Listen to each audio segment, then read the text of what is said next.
add to your excellent definitions and everyone's comments, something I come to realize from talking to a lot of faculty is that there's a lot of confusion between something that is open and something that the library subscribes to at sometimes considerable cost. And there's a misconception out there, which is understandable because, you know, many of our library resources we can get to so seamlessly, even through Google, that an ebook or a journal article that somebody can access through the library website is in fact freely available, when in fact it's something that the library pays for, which of course ultimately means our students pay for. So I think that's a misconception that we really need to work hard to clear up. Yes, I agree with that. Yeah, that's a very good point. We at the library pay a lot of money for our subscriptions often, tens of thousands, even more for some of these packages. And so they appear free because you don't see the invoice on the back end always. So, you know, why is moving towards open education resources or incorporating open education resources important in this moment or in general? Does anyone have any thoughts on why we might want to look at them, or why, you know, what brought you here? Well, I think that with this pandemic happening and libraries closing all over the country, it's a bit difficult for people to actually get, you know, maybe books that were on the reference desk or physical books. It's important to see what's actually available online so that professors can provide this to the students who don't have access to the materials and things like that. I think it's really important to look into right now, especially. That's a really great reason, Chelsea. I 100% agree with that. Does anyone else have any other reasons that it might be important to start incorporating OERs into the classroom, or to start even in just engaging with OERs?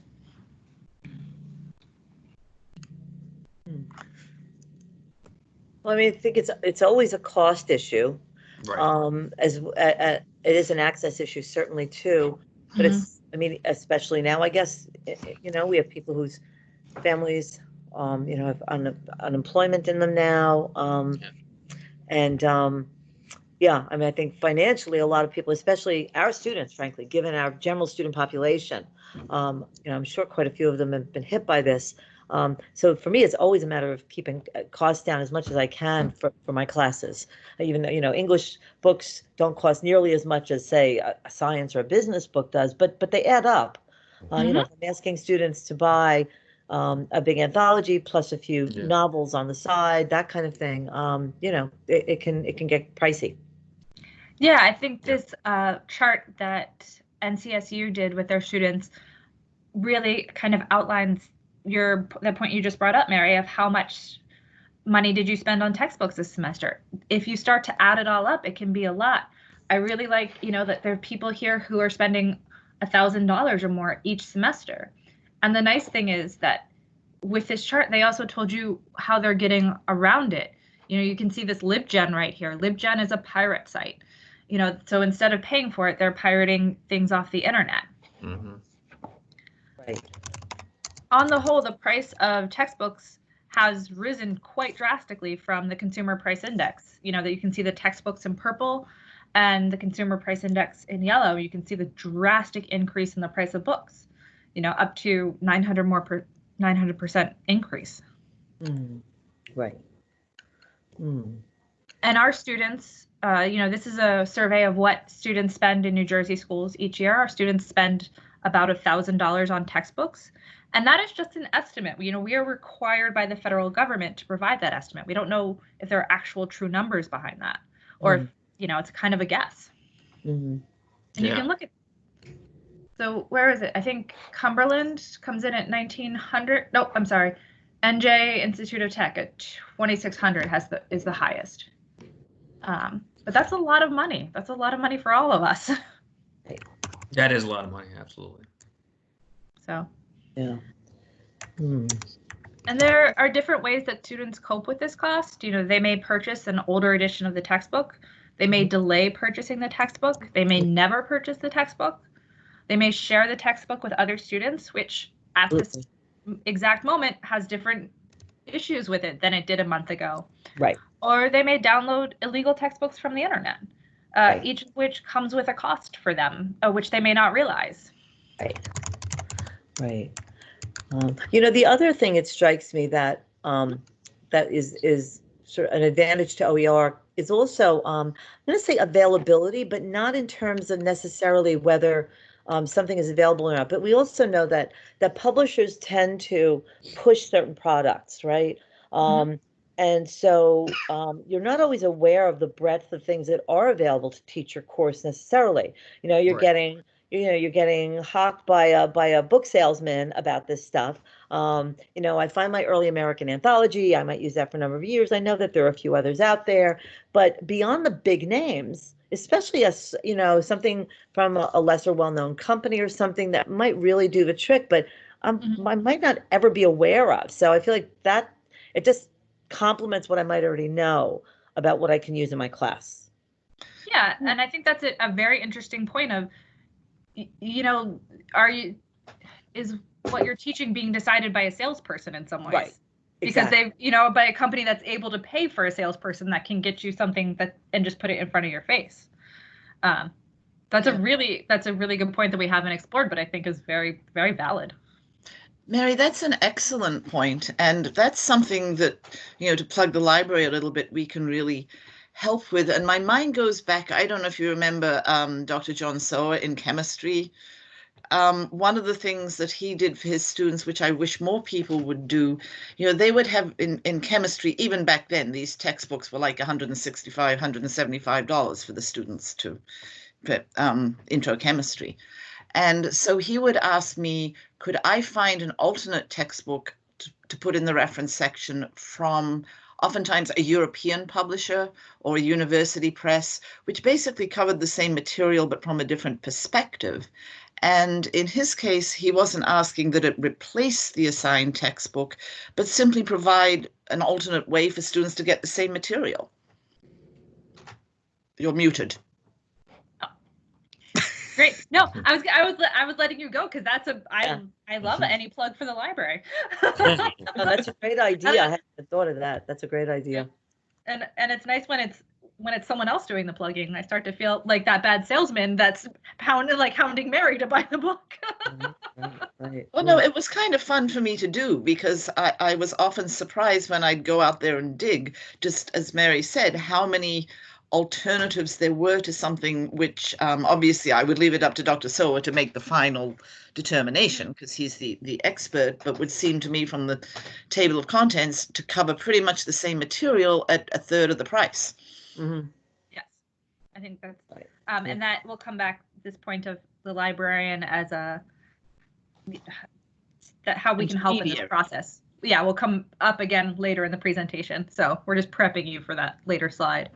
But so this is a survey from the open access textbooks about asking students, like, in their academic career, has the cost of textbooks caused you to, and you can see that, like, some have not purchased the required textbooks. Some are taking fewer classes because of it. You know, we know that dropping a course or getting a poor grade, but it's also making them choose which classes they register for and push them into different professions that they might not be interested in or fields that they might not be interested in simply because they can't afford the textbook. And that's how we start to limit who goes into certain fields, which can be very detrimental. Right. So, and you can see that tuition funding versus state funding, how that's gone. And I think, Jerry, this is the one we looked at that was New Jersey was the most dramatic. Yeah, New Jersey is one of the worst for state funding dropping. Most states are actually above. The state funding is still, you know, is above personal funding, but New Jersey's gone below, as you see there. So yeah, New Jersey is unfortunately very bad. It's one of the worst. I mean, not necessarily that it affects us directly, but it does sort of indirectly affect Seton Hall. And it kind of it's the context for really why OER is becoming. It's one of the contexts for why OER is becoming a big thing. Students have a lot more pressure financially than they did, you know, across the country than they did 20 years ago, as this shows pretty clearly. Yeah. So, you know, like, what can we do with this? You can see that the costs that a lot of people pay are tuitions and fees, room and board, books and supplies, personal expense, or transportation. There's not a lot that we can affect on this. There's one part that we can, and that's books and supplies. And that can help a lot. You know, $2,000 a year is a lot for a student. It's a lot on a loan. It's a lot on interest. And we can help solve part of that problem. So let's talk about OERs for a little bit as well, and what just some background information and where we can find them. There are some concerns with OERs. Does anyone have any offhand that they want to talk about, or why they might not think about adapting an OER or adopting an OER for their course?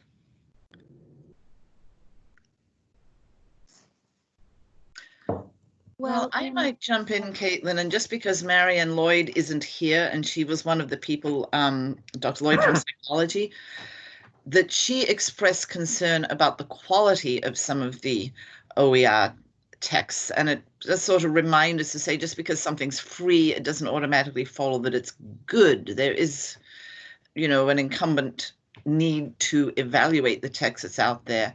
And that's why some of these OER sites that have reviews from professors who've used them are very helpful. So she did sound a cautionary note about that. So I feel like that she's not here, I'm obligated to pass on her note of caution. And I think maybe let's expand it to not just ourselves. Lisa brings up a good point about, but what have you heard from other people, or what have other people maybe said to you? Because I know there are librarians here. They don't have the same concerns, but they might have heard concerns. Right. So in health sciences, there is concern about using it mainly because it's not profession specific. So you have some really basic graduate kind of resources through OER, but very specific things like, and from my experience in occupational therapy or physical therapy, there really isn't anything for them to use in that aspect. That was interesting. I was talking to someone at the law school recently, and we were having that same kind of conversation about that second level within masters and the professional. Right, exactly. Anyone else? I can speak to psychology. So I'm Fan Lee from, maybe I can turn the cameras on. Hello, Fan Lee. Hello, Lisa. Hello. Okay, here we go. Yes, I can speak to psychology a little bit more. So yeah, I can express the concern of the quality. So and I'm looking at one of the free intro psych textbook and then compared one chapter like developmental psychology to the one I'm using right now. And I can see the quality as one of the major issue. And I don't know if the free textbook, like online textbook, has been reviewed for like by external reviewer, because I know most of the real textbook I'll go through like a peer review process, people writing like the comments back and forth, and then revise the book. So I can see one chapter have quite a low quality, especially for the detail. So they only provide some kind of summary, but then didn't go to more recent, like the citation and the recent findings, and didn't provide. It does provide like a basic information, but not like taking that to a different streams, globalizations, talk about new findings, talk about finding in other cultures, so those kind of things. And also in terms of the price, so I know like the textbook I'm using, the student can rent for like $50 for a semester, or they can buy a previous edition for like $20 in Amazon. So for that reason, like I'm not encourage students to buy old edition, but then in my course syllabi said they can use old edition, but they will be responsible for matching up the new edition if things coming up. So that's kind of my thought.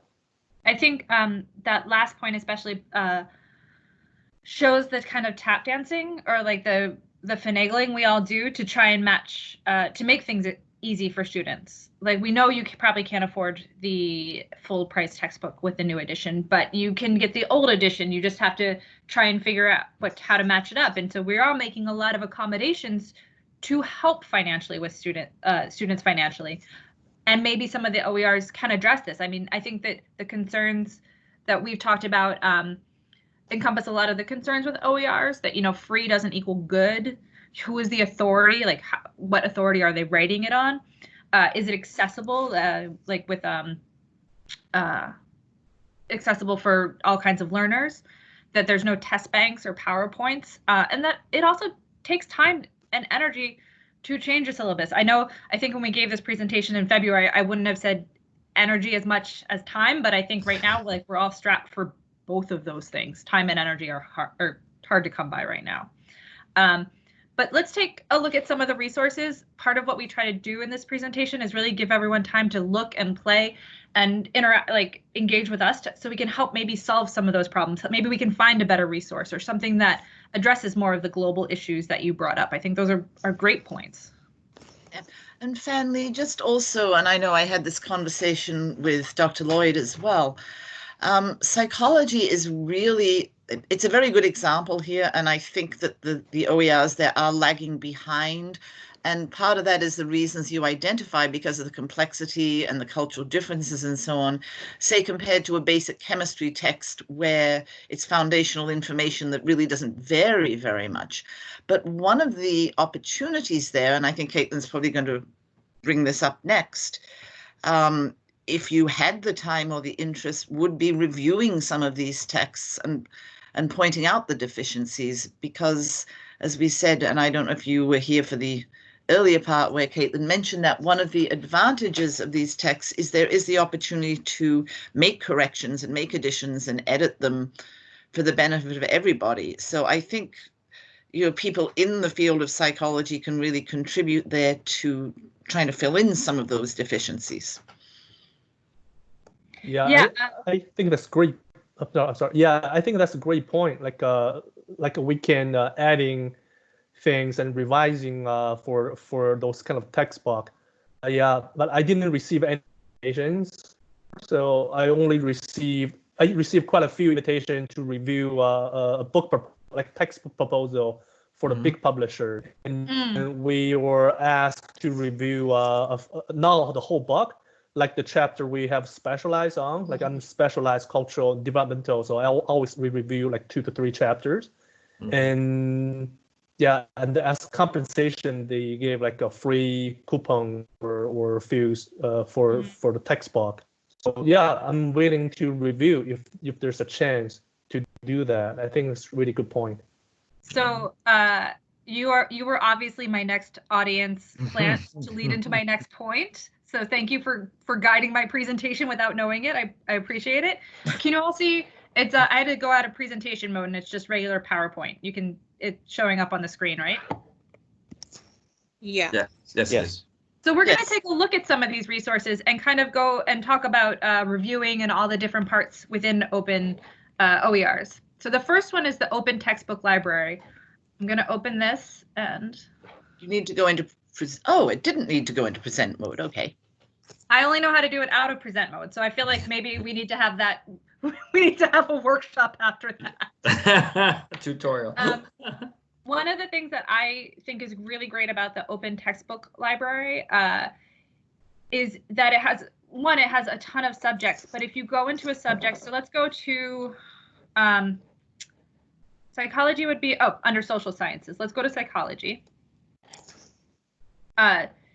You can see this first one doesn't have any ratings, but the second one has 4, so we're going to read more. You can see the table of contents here on the right. There's the title, there's the reviews. You can read this online or in a PDF, Kindle, EPUB, or I'm not sure what a .mobi is, but you could read it there. You see what the conditions for use are. So CC BY, Creative Commons BY, means if you change it, you just have to use the attribution. It's got this really great description about the book and about the author. Oh, this one was written by someone at Seton Hall University. Wow. I should. Ah. I didn't even know. That's the really well timed. Dr. Levy project. Yeah. Is he in your department, Fanley? Yes, that's his medical project. I think he's also completing the test bank PowerPoint, and I think he's collaborating this with UBC, a professor from UBC in Canada. Wow, Oh, that's great where I information. used to teach. Yeah. Well, So, one of the things, sorry, Caitlin. No, go ahead. I was going to say, one of the things that we're hoping to do when and if things get back to some semblance of being normal is to really pitch to the provost's office to get some financial or time release support for faculty who are engaging in this kind of thing. Because I think that it's not so much that we're saying you need incentive, but I think there needs to be, as Caitlin said earlier, some recognition that, well, writing a book like this would be, basically a sabbatical project, I would say. It's a big amount of time, but even reviewing and editing and adding material and so on like that is a time commitment. So we're hoping we can get some traction from the provost's office, say for, course releases or stipend or something like that for this kind of work. Yeah, I think that I want to acknowledge that these resources are free to students, but the labor that goes into them and goes into adopting them is very important. We shouldn't overlook that. Mm-hmm. I think we're all got a lot going on. But to get back to the open textbook, you can see the reviews here. They have a system where they really try to set up a if you do a workshop with them and you're a professor, they try and make some sort of incentive to review it. But you can see that it's made people go in, you can look and read what the different reviews are. They really, people have engaged with these books and resources to give you an idea of if they're useful or not. And I have to say, I have seen some with 3 stars, with 2 stars. It's not this one. I don't want it to be like when you go on Amazon and everyone, the seller all has 5 stars, so it must be fake reviews. I've seen reviews that people have opinions on. We all know there are lots of opinions in publishing. So that is the open textbook. I just want to go through a couple more and don't want to keep you past your time. The other one is OpenStax. OpenStax is really great also. For a professor, it's got, let's go with instructor.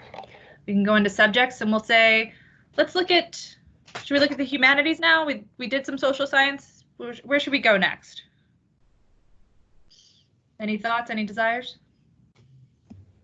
We can go to business if there's any. Ooh, all right, Chelsea. Right. See, it's like when I offer to do someone's homework for them in the instruction classes. Tell me what you want me to do for you.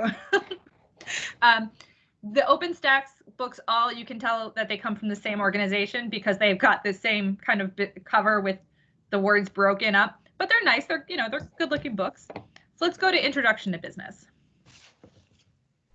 It's got the summary, it's got the authors. It has, if you need to make a change or a correction, which is really great, it leads to that accountability. You can get the table of contents. You could view it online, download a PDF. And these instructor resources are what really OpenStax has to offer that's great, is that there are PowerPoints and the instructor's manual. There's test banks. And, people have developed these in conjunction with the textbook. So as you were saying before, the professor is doing the psychology book, but he's also developing the test banks and the PowerPoint slides. I'm going to go back and I would like to show you all Merlot quickly and then continue on.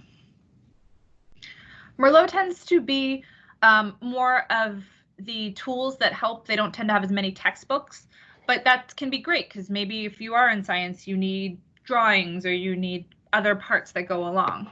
So we can browse by discipline. Let's try education this time. You can see that it gives you different filters on the left, different resources. You can really go in and kind of narrow down to what you're looking for, and there's always the possibility if you find something close to what you want, you can take it and recreate it and add to it or subtract it. And that's really the best part about some of these things is you're not locked into the one textbook that the publisher has. You can take different chapters, different parts in order to build a better set of resources for your syllabus. So there's also the Mason OER Finder. It's kind of more of like a general search of all of these different resources and LibreText. OpenNJ.net is specific for New Jersey. It's going to when someone builds something, it's going to be added so that we have a repository for the state of New Jersey, especially different resources that different schools in the state have built. So you may also wonder why there's a little bit of this push outside of the fact that I think a lot of us here feel very, we're engaged in this process. We want to make learning a little easier for students. There is a new law that came into effect that all higher education institutions must submit a plan to the Secretary of Higher Ed to expand the use of open textbooks. And so we are in that year-long process of, helping to develop the plan, and part of the plan is this outreach. If, got to reach out to people and help people incorporate them or help them understand what's going on. So this law provides that, oh, no, wait, sorry, I already did that slide, pardon me. We are in the process of developing a plan, but we don't want it to be just about a law. If you just are about making it in regards to the law, we're not going to succeed. We want to help students at Seton Hall succeed. And so we want to engage this process for that. And the reality is, while it takes time and energy to change that syllabus, it has exponential savings. When you do it for that first class and you reuse that syllabus again, those cost savings just grow, and it grows for every student that uses it. This Lisa Rose Wiles did the math on this one, but adopting an open text for general chemistry of 400 plus students could save students up to $50,000 in one semester. That is a lot of money that we are saving one set of classes. And students can see that and they appreciate that. But one of the best things that we have found is to get out of the way of you all playing with different resources. So we're going to ask you to visit one of the resources, look at a discipline in your area, and look over the sources and select a textbook that you think would work. Maybe we won't find a friend and talk to them, but if you want to put any questions you have in the chat, we're going to report back and talk about a little bit about what you found. So we'll give it about like 5 to 7 minutes. These are different resources. Lisa, can you pop them into the chat, or do you want me to pop them into the chat? I can pop them in. Oh, actually, no, it won't let me copy from your slide because you're in present mode. Oh, okay. You should be able to just copy and paste them in. Yeah, so we'll pop. You all are good to see my background for a second. Screen sharing. Hi, everyone. Nice to see you all. Finally get to see everyone. Let me pop some things in there. And I was fascinated to find that Dr. Levi has done one of these open texts. I'm putting up resources on our OER page, which Caitlin, I guess you're going to show later. So that would be really interesting to look at. Mm-hmm. Martha, what is available for Intro to Geology? I think I looked and I didn't really find anything, but I will go back and take another look. Or you can take a look while you're playing around. So I popped some of the links into the chat and you can pick one. The first one is the open textbooks that we looked at. The second is OpenStax and then Merlot, and I'll pop the other ones in a second. And you can all talk. You can, if you want to ask us questions as you're searching, you want to put them in chat, or if you have a question, probably someone else has the same question.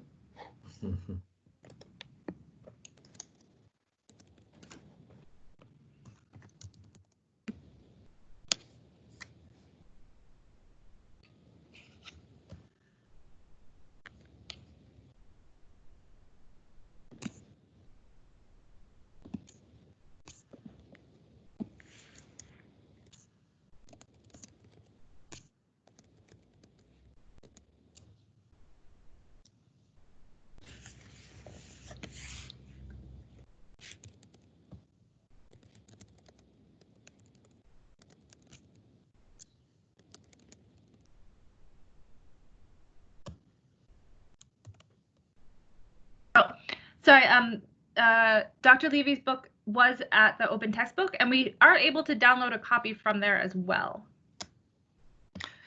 And I believe some of them allow you to order a physical copy of the book at low cost.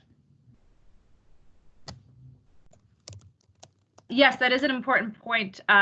If you, there are people that like print copies a lot. And so it, you know, I am one of them. I'm not immune to like wanting a physical book. Some of these sites link up to Amazon and you can get a copy printed and sent to you. It costs under $50 generally. You can also, you know, if you're just using some chapters, you could add the PDF to your Blackboard or your course reserve, and the students can print those as well, depending on, you know, if they have a printer. I know right now is a little bit trickier than where we were in February. But it is an important point that one of the nice things in this exact moment is the fact that there is a print and a digital freely available either way that students can access even if they leave their book in the dorms. You know, that's not something we had to consider a couple weeks ago.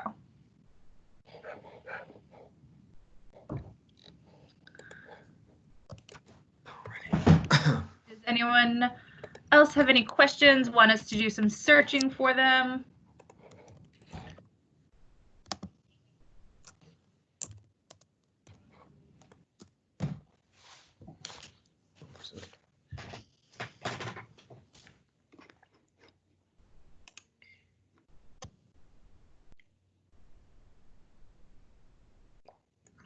I think really one of the great things is to just take some time and play around and look a little bit, and you will find that there is such a wide range of resources.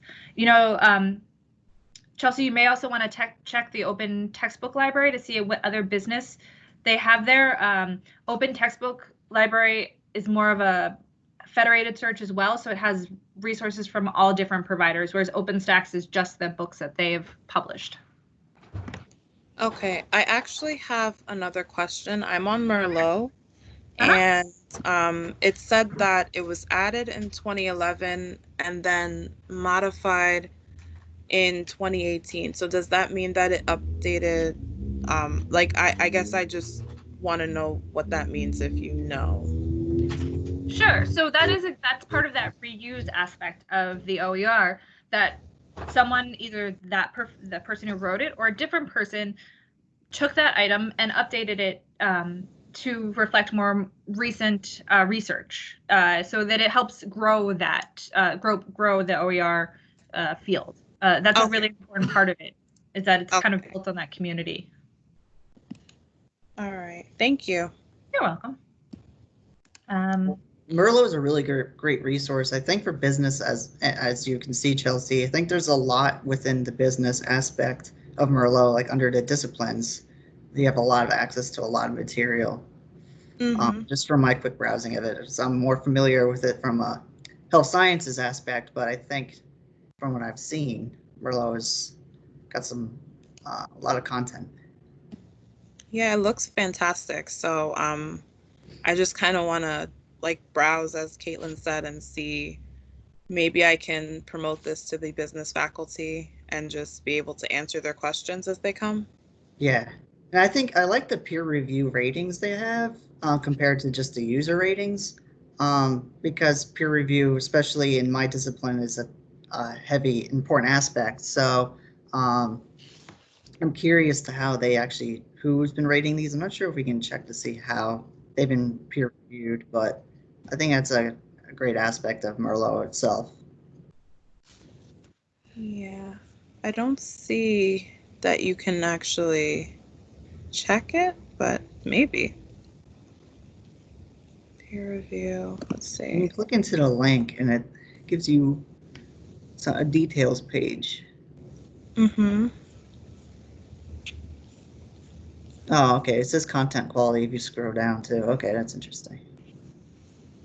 So Merlot has a lot of links to other like smaller outfits, and some of them are pretty rudimentary in what they offer, but there's different things there. I just wanted to draw everyone's attention. It's in the chat, but Dr. Scherner makes a great point that if students habitually print out the entire book, like chapter by chapter, it rather defeats the purpose. I mean, it's probably cheaper for them to print and print and print than still purchase an expensive text. And one of the things that's going to be really interesting to look into, and I totally sympathize because I hate reading substantial amounts online. I like my stuff in print, and it's driving me crazy right now that I brought home like 5 big folders of printed articles and things, and I don't have everything in print that I want. But after however many months this isolation from this pandemic goes on, where most of our students probably don't have access to printing or very limited access, whether they might in fact become more comfortable with using textbooks online. That is a good question. You know, there are lots of things that may change from this moment, you know, that we don't necessarily realize or think of going into it. Yeah, and I think in the chat, I also want to point out that you added the link for the library OER guide. So I'm just going to go back to sharing for a minute. And you can see we are also working on an OER guide here. Just want to show you it. And it gives you, there's a lot going on. There's a lot of information. You might not remember everything when you leave here. Totally understand. But we do have a research guide if you want to come back to it later. And we're trying to build out the OERs for different disciplines. So there's a lot of resources out there. There's a lot of OER resources out there. And we've tried to identify some through these conversations, through these workshops, through different conversations with faculty members. When they find a textbook and they say, oh, that's a great book, or, oh, I'm really interested in that, or, oh, I know that person, and they are at the top of the field. And so we have put them into this guide. And if you have suggestions, we love it. I know Lisa put in that we always want more suggestions because we don't want to build something that's for us. We want to build something that's for all of you to make this process a little easier. And also trying not to put like 50 books in each section. So. Yeah, it defeats the purpose of making it searchable or helpful if we just load everything into the research guide. Yeah. So it kind of feels like this happened a little bit while we were searching. Did anyone find an OER that would work in your class or something that you thought was really great?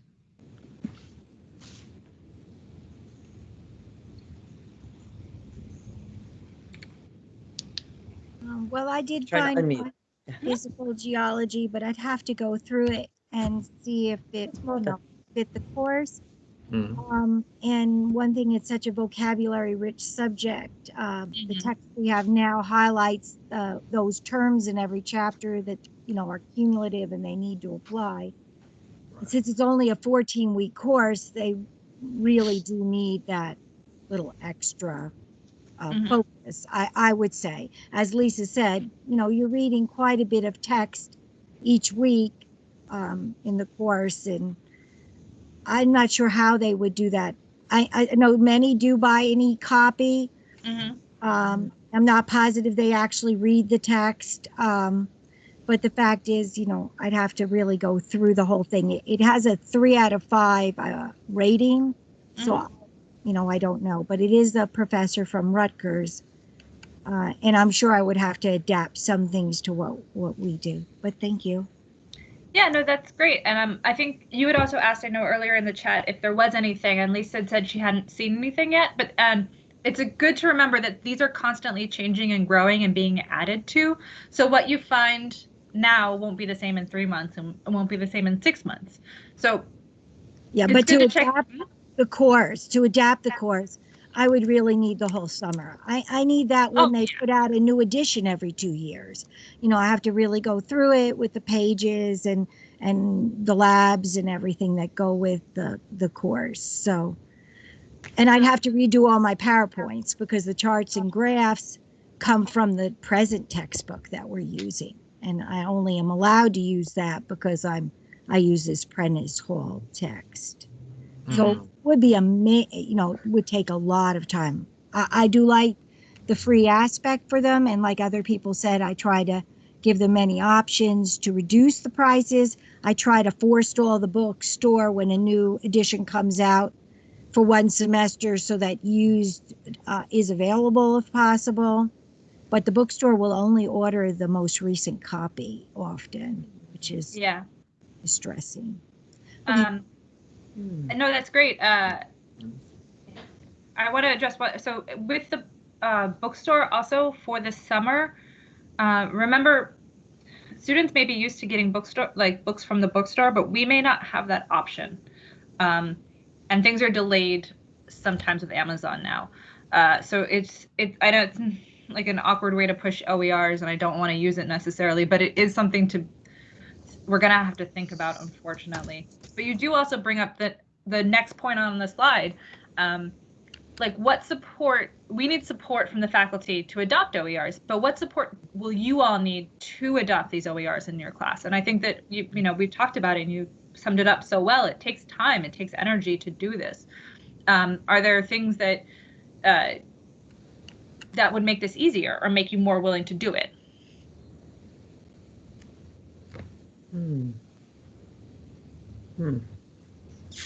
Well, I know this isn't going to happen, but I'm going to put it out there. I think I know that when I've developed other things through that summer grant program, the stipend, although it was rather low, was quite,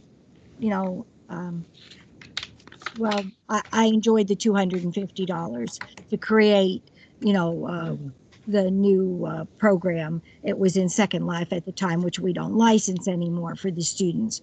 But that might be something, because you are dedicating a lot of time and effort to readapt, at least in my case, to readapt the class. It maybe a lab course takes a little more time. Yeah, I mean, I actually found a really interesting open source in LibreTexts, an early American lit anthology. It doesn't have everything I would use, but it has a lot, and I could see balancing that with so again, for early American, a lot of the stuff is available online. The grad class I'm teaching this semester, we're not using a single print text. Everything is online. Same thing from the fall. But this semester it's a core 3 class. But early America, again, we have the advantage that a lot of stuff is out of copyright and it's available online. So I could easily supplement this, and it has introductions, which is good. Yeah, I mean, this I wasn't aware that this anthology was available. So it's definitely a possibility, because you're right. I mean, I know this semester for a fact that at least 2 of my students are sharing a book. The other 2 are I have another pair that are sharing a book, except the first pair are a boyfriend and girlfriend. So that's one thing. Like, they see each other all the time. I just said, you better not break up during the class, because one of you's going to be in big trouble. And I'm telling you right now, as your teacher, you are not allowed to break up. And then, but the other one was taking pictures of his friend's book, and so basically reading everything from his phone. Which was a challenge. And now we're away, so he doesn't even have access to her the book. So I've just been sending him, again, fortunately for what I do, I don't have access to a good scanner, but everything's available electronically, thank goodness. So I've just been sending all this stuff to him, but and it's not, for all intents and purposes, it's not that expensive a book. It ranges. I had students who were able to find it really, really cheaply if they ordered fast for like $5. There's only one edition, so it is what it is. But I have others who paid $60 for it because they couldn't get a used copy or whatever. So yeah, no, this looks very promising. I think it's good to remember that students are figuring out ways around paying for it, and putting a lot of energy into that we don't always know about. And I can't imagine when you became a professor, you would ever have to say to students, I hope you don't break up because or you right, can't exactly. break up because of the reading. Yeah, exactly. Just stuff you don't expect to say in your life. Exactly. Yes. Yeah, exactly. So, and we've talked about in the library a course release possibly being used to help adapt these OERs. We want people to think about what they would need so that we can help support you all in that. And before we go, there is a little bit more related to this exact moment that we're in. We want to make sure people remember that librarians are here to help. We know this is a stressful time. Please reach out if there's something we can do to help you or your students. We've set up a page for remote library services and have added sections to address needs we have heard about. You can click here. It's also on the library homepage. I can tell you, I added these quality of life resources after talking to some grad students, and it grows. We want it to grow. We want it to reflect how needs of our patrons. We also are still offering instruction synchronously or asynchronously. We have the online course guides. You know, if you're interested in having us embed in your classes, we would love to do that. We miss talking to you all. We miss talking to your students. We miss seeing them all the time. And so any way we can help with that engagement, we are more than willing to. You just have to book a class. This is our library instruction request form.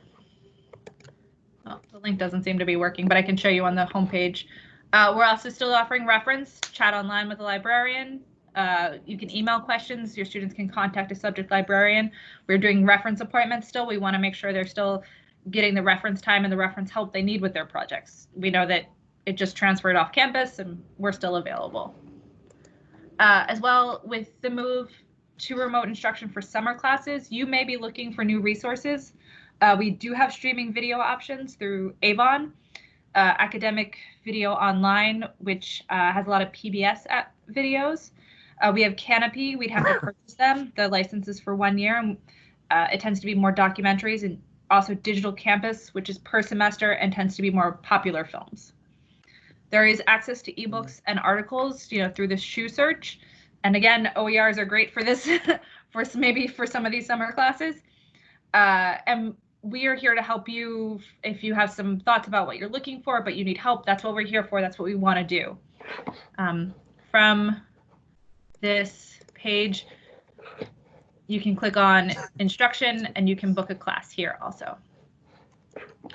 So in the last 2 minutes, I want to make sure we end on time. Does anyone have any questions? Any other thoughts? Otherwise, thank you very much. We appreciate it. And then can someone put there's a survey that, you know, so we can get a little bit of feedback? Yeah, if anyone has the time, please take, it's only like 4 questions. It'll take less than 3 minutes, I promise. So thank you. But thank you all for coming, and please let us know if you have questions or if you need help. Great. Thank you so much. This was great. Thank you. Thank you. All right. Thank you, Caitlin. Good job. Thanks a lot. Take care, everybody. Yeah. Have a great day, folks. Enjoy the sun. Vitamin D is good for all of us. That's right. Get that vitamin D.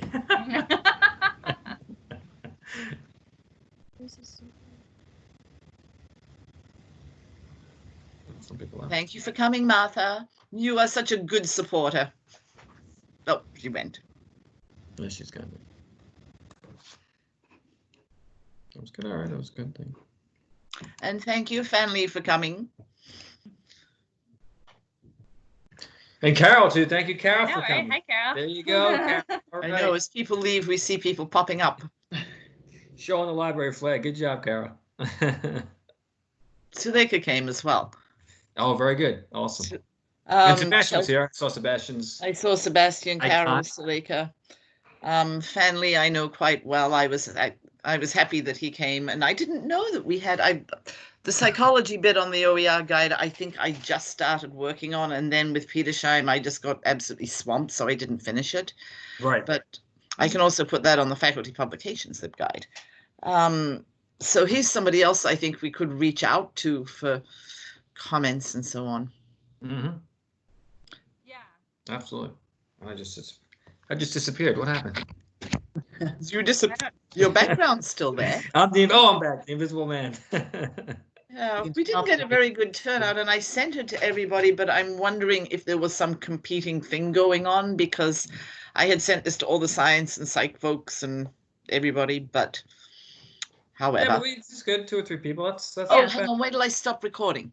Okay. Okay, yeah. And we got there's as we know, there's a lot of competition for people's mental